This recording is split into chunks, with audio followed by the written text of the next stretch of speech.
Welcome everybody. I can't see you because of the way this works, but I'm thrilled to be here. I had a chance to listen to some of the sessions this morning, and congratulations to everybody who's taking the time and investing in this collective effort organized by Growing Inland Achievement. We're new to the team. But happy to tell you about what we hope to contribute in the coming months, both from a strategy standpoint and actually maybe a very specific execution standpoint, as some of your great plans get rolled out. CollegeApp is the name of our company, and we are now, as of yesterday, fully engaged with GIA on using data to help identify adults in your communities who have intent to get more education or training and/or intent to seek a new job. And a lot of the work that you guys are doing kind of centers around that kind of dynamic relationship between education, training, and employment. And we think and hope that our data will be helpful in that effort. I'm going to spend a couple minutes telling you how we got the data, and then show you what the database is and what GIA, working with you in concert in the future, will be able to use as essentially a common language for things like intent, preference for types of institutions, intent to seek a new job. So you will all be able to sing from the same music, if you will, in using the database, because you will have access to it. Why we created CollegeApp, and we're coming up on our second anniversary as a company, is because of a lot of the issues that you've spoken about, either directly or indirectly this morning, and what you will talk about over the next couple of days. And that is, there are adult learners out there who need a hand, and that hand can be as simple as making them feel included, making them feel like there are programs for them or certificates for them that can help them change their lives. They have scar tissue. If they're stop-outs, they stopped out for a reason, right? Could be financial, could be failure, could be lots of other things. If you didn't go to college, you don't understand it. And so those kinds of adults need nudges. They need help. They need a little push to overcome those barriers. Underserved communities in the education space is not a new story. But if you're working from data from the past, what were the enrollments in 2014 or 2013, or how many adults showed up in 2012? You're only going to reinforce the inequities that existed then, because you're going to be using that data to project or make plans going forward. And so CollegeApp took a different approach, which is not to look backwards, but to look forwards and ask people whether or not they actually had intent to get more education. And it's that forward-looking, what we call kind of measuring unmet demand, that will give you the power to better identify traditionally underserved audiences, because, hint, they have higher demand for future education. So we're thrilled that we can help you find them and nurture those relationships that get them the education and training that they want. Adults are hard to find. High school students are relatively easy. They go to high school every day, right? You can gather them in an auditorium, and you can bet that some percentage of them are going to head off to college. And some percentage of them are going to do other things and go directly into the workforce. But you can find them and you can talk to them and you can address them. Plus, they have influences in their lives that are known: parents, guidance counselors, right? You have touch points. There are no touch points with adults, what we call in the wild. You can't look at two people walking down the street and go, I bet that one has interest in more education, but I bet that one doesn't. There's no way to know unless you do the work to try to figure that out. And that's the work that we've done, and we're happy to bring to you. Because of that, efforts up to now across the education ecosystem aimed at adult learners have not succeeded. We'll be nice about it. And when efforts don't succeed, it's hard to invest more time and money into those efforts. So there's this kind of malaise around adult learners. People think they're important, but they don't know how to find them, how to communicate with them, et cetera. And we're hoping to bridge that gap. The process we use is not a process that we created, but a process that we copiously copied from a methodology that is not new. It's actually almost 2 decades old now. And that is known as person-level predictive modeling. It was created at the presidential campaign level. You can guess what presidential campaigns want to predict, what makes somebody vote for a certain candidate. Are they the same day voter? Are they an early voter? Whatever the case may be. And in the early 2000s, the convergence of digital media, database marketing, machine learning, essentially computer capabilities all came together, and some really smart data scientists came up with person-level predictive modeling, which is, let's predict something and have confidence in that prediction and then market or communicate to that prediction. So, excuse me, it worked and was then expanded into other businesses and industries, retail, consumer packaged goods, telecom, automotive, all the kind of the major advertisers and the major marketers in America. And during that time, I became familiar with it, became enthralled with it. I deployed it for the motion picture industry here in Los Angeles. By the way, I lived just down the street from you guys in La Cañada. And it works because math works. And if you do math diligently and without cutting corners, and you create predictions that are statistically sound, eventually the math works. And it did for all those industries, and they continue to use it. And it does for the motion picture industry, and they continue to use it. I was more interested in education than I was in motion pictures. So we launched CollegeApp, like I said, almost 2 years ago, to predict certain things that would help colleges and universities, training centers, whatever the case may be, identify high probability adults. When I say they have probability of having intent to get more education. We launched JobApp, which is the job intent seeking version of that this year.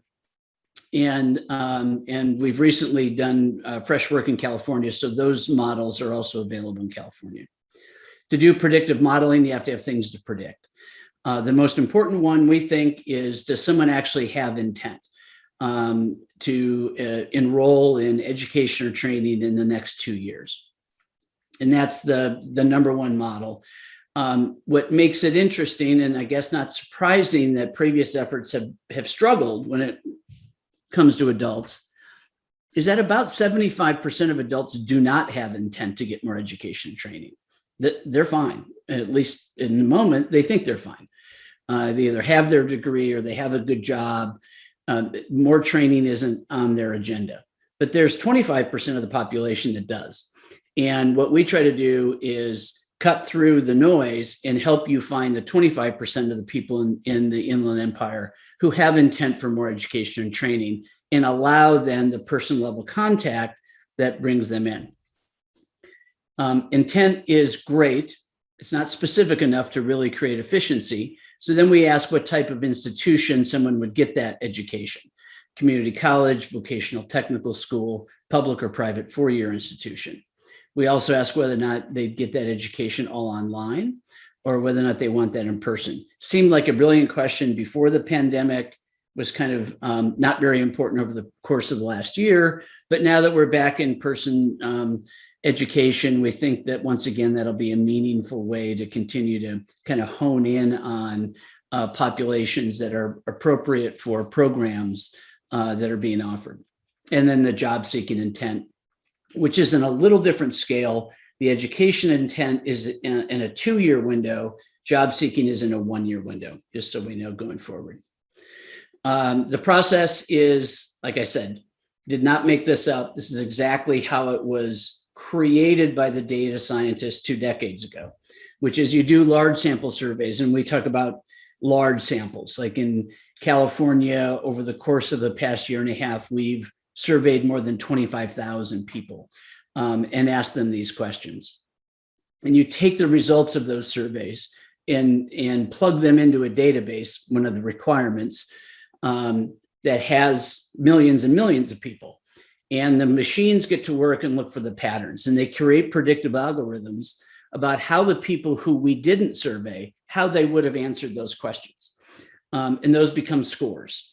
And those scores then become a filtering mechanism that allows a college, a university, a community college, a job training center to hone in on people with high intent for what it is they're interested in, preference for the types of education, et cetera, and create efficient marketing lists that enable direct outreach at the person level, which we'll talk about in a minute. The data, because of the approach and because the approach is new to education, is quickly being kind of grabbed by the higher education think tank world.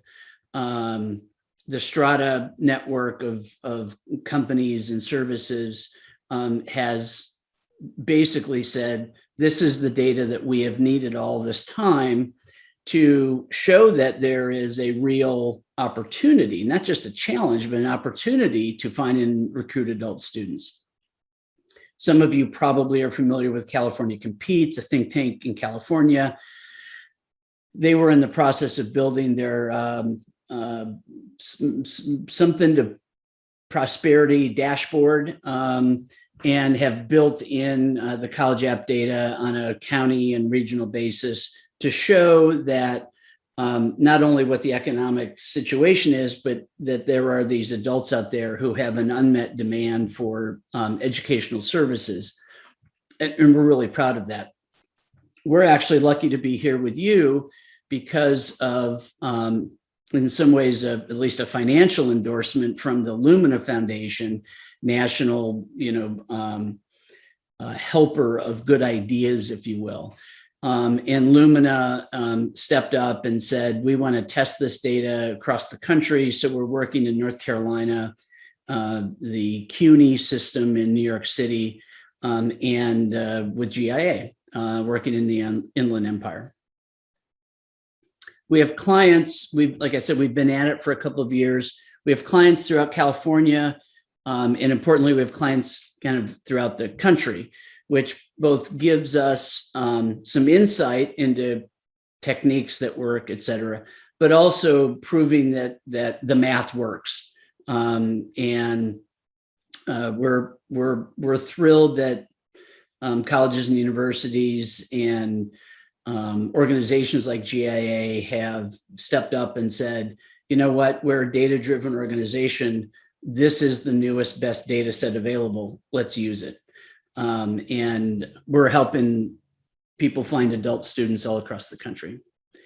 It does become a marketing question at some point, meaning it's great to know that Larry in Riverside has interest in education, but the question is then, what do you do with that information? There's lots of forms of outreach. The process we go through at least enables various forms of digital outreach that allows for both person level targeting, meaning an ad can go to a particular person or a message can go to a particular person, but also person level aggregated up to create some efficiency. So if we find 10,000 people in a zip code or a series of zip codes or part of San Bernardino County, we can bundle them together and send them messages, et cetera. There's some neat stories that some of the things that our clients are doing geographically with the data that I think that we'll be sharing with GIA because of the great expanse of the Inland Empire itself geographically. Snapshot of the database, 2.3, 2.4 million people in the 2 counties. The little red circles you see there are California community colleges, which we have mapped into the database. And I'm about to show you the things that we know and the power of the database that you will have at your fingertips, that we're excited that to provide for you. I'm going to stop sharing this screen. Give me a second. Oh, now I see names. Hello, everybody. Thank you for joining. Now I'm going to share that. Stand by. And we're going to do questions here in a second. Let me spin through the database real quick.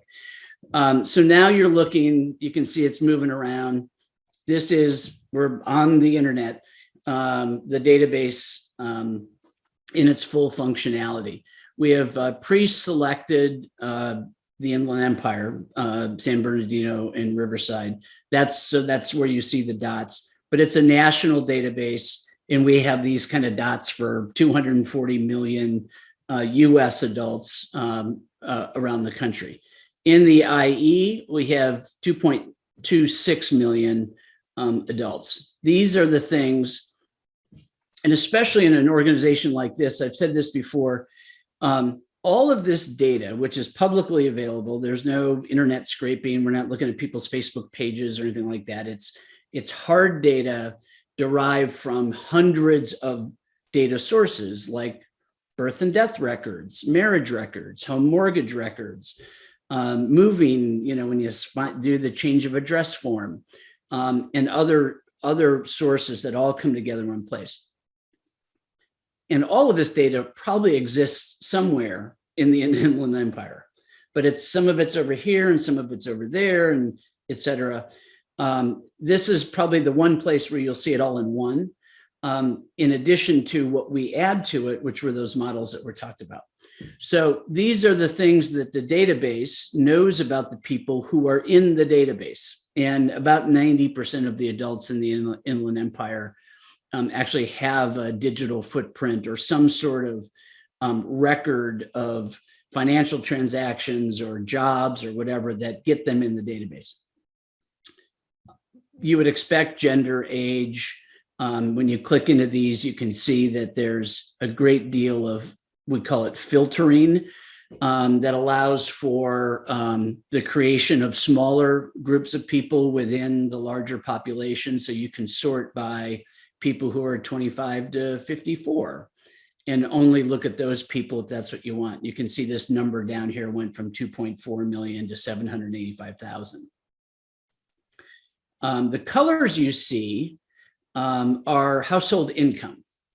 And so we know these, including, by the way, previous education attainment. I shouldn't jump over that. That's an important one. We use it every single day with our clients, in that whether we're targeting for a graduate program or an undergraduate program or kind of traditional adult education like ESL or GED, there's ways that we can very quickly hone in on the people for whom those messages would be most appropriate. Household income is on these increments. Let me pull this over a little bit. You can see $5,000 increments. So it's very precise as it relates to the ways you can create audiences for different objectives. What we do on top of that is we do the CollegeApp models that I discussed earlier. And these are the models that I went through. Intent to pursue education or training, preference for a community college, vocational tech, or university, preference for an all online or hybrid. Any is what we call hybrid, or intent to seek a new job. And these are numbers. They're probabilities. So in the Inland Empire, of these 2.26 million people, this is the distribution of scores of probability of saying yes to the question. Do you intend to enroll in education or training in the next 2 years? And we can talk later about high intent, low intent, and where should the number be cut. But for the purposes of this, we'll start at 50. So we have, among these people, we have at least a 50% chance, statistical belief that someone would say yes to the question, which is already much better than the overall population, which is only between 20 and 25% who are likely to say yes. So we've immediately created some level of efficiency for that. And there are 483,000 people in the 2-county region who we would say have some level confidence that they have intent to pursue some education and training. We can then sort, then I say, well, let's, I saw that UCR was in the house in this convening. So if you were at UCR, you might go, okay, well, we want to talk to people who have a preference for a university education. So then you'd click those, and of those people, that's 263,000 of those 485,000 have a preference for a university education. Then you can go back up, and again, these tools are going to be yours and can be deployed with our guidance and our support and our cheerleading from the sidelines. Can be deployed for many of the strategies that you're talking about today and will probably develop over the course of time. So among these people who are have intent for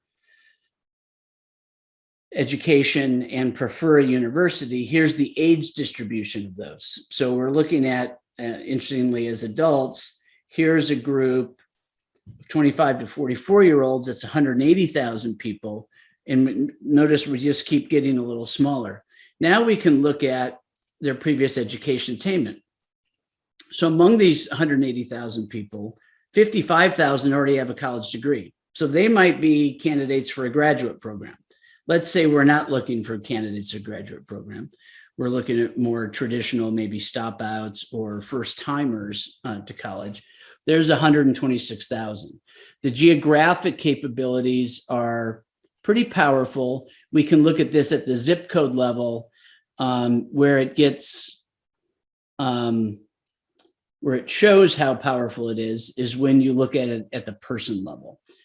Because every one of those dots, and I'm going to make those dots a little larger so you can see them. We'll even go to 3 here. There we go.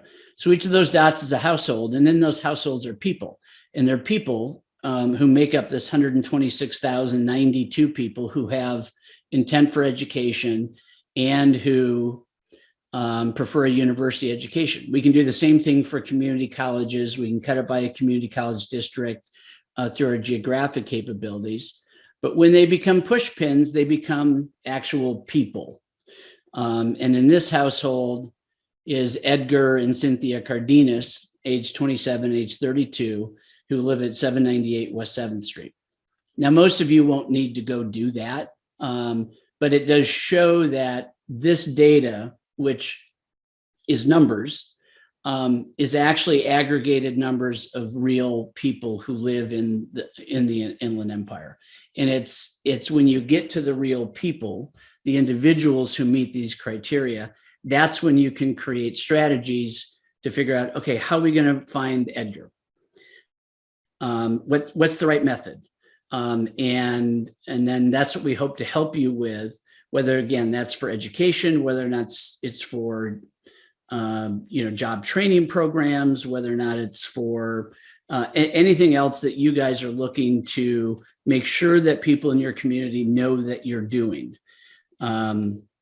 So that's how the database works. I think I actually got through it a little quickly, and I'm happy now to take questions, which could include me continuing to kind of dig into the database, but happy to see what you think and ask me questions about how you might be able to use this.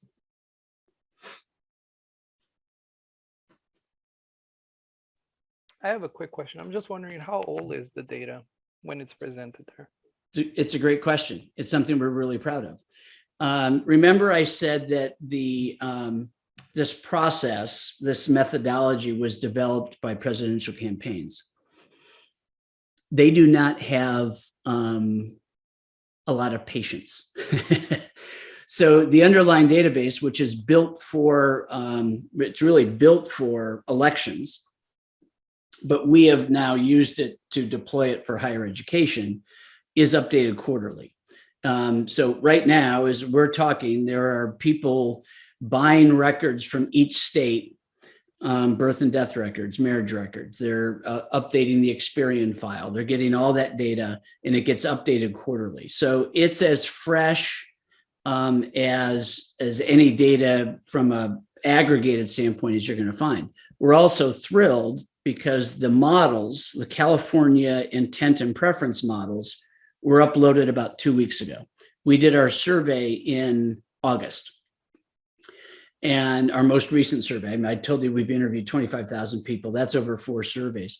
Our most recent work was done in August. So we believe that we've captured kind of the first stage of the post-pandemic education and job seeking intent. And it's good. We'll probably, during the course of our relationship together, update it again, probably early next year, because California is so important to us. But it's very fresh.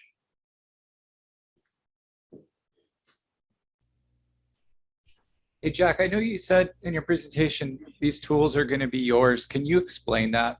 Let's say for someone who's like a marketing person at one of the colleges, how are they going to get plugged in? Yeah, so a little bit that's up to Anne Marie and you, Jake, et cetera. But the agreement that we have is that that there will be usernames and passwords that will be available to GIA and GIA partners to do what I was just doing, to have access and to and by the way, importantly, and to download the records that they then select.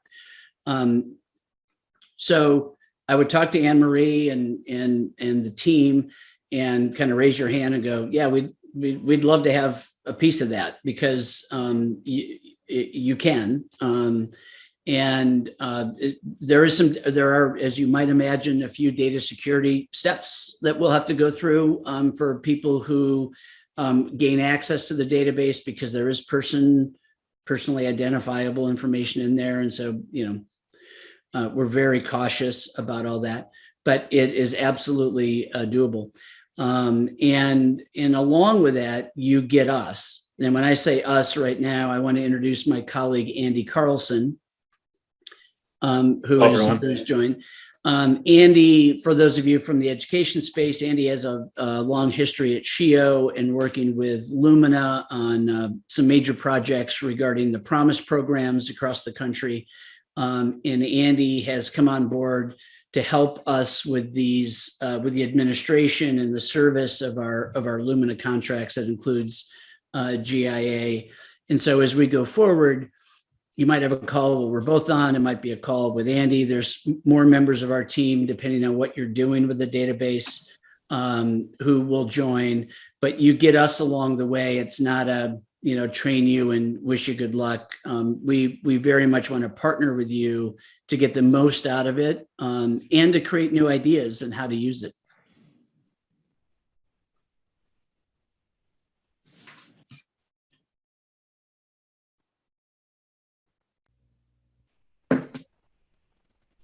Come on, Heather, you must want to know something.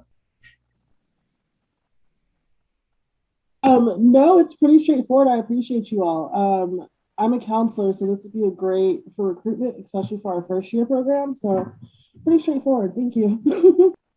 There is one thing that we don't talk about up front, because it is CollegeApp, the adult prospect pipeline. There are no teenagers. Well, I shouldn't say that. There are 18-year-olds. There's no one under the age of 18 in the database. Okay. It should make us all feel good that there aren't kids where there's records like this that exist. Having said that, their parents are in the database. One of the things that the database knows about people is whether or not those adults have children in their household. So we do have some clients who essentially supplement their traditional high school recruiting by communicating through the database with the parents of high school juniors and seniors. We don't know what year in school they are. We know whether or not they're 16 and 17 years old.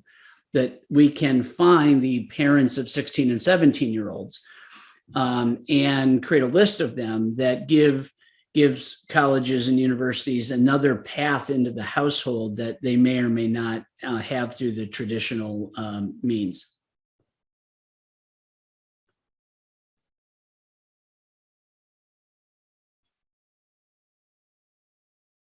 I have a question. Okay. As a parent and and oh my goodness, my video is acting crazy. Hold Wow, on. you've become a book. I became a book. Oh, forget it. I'll just leave it off.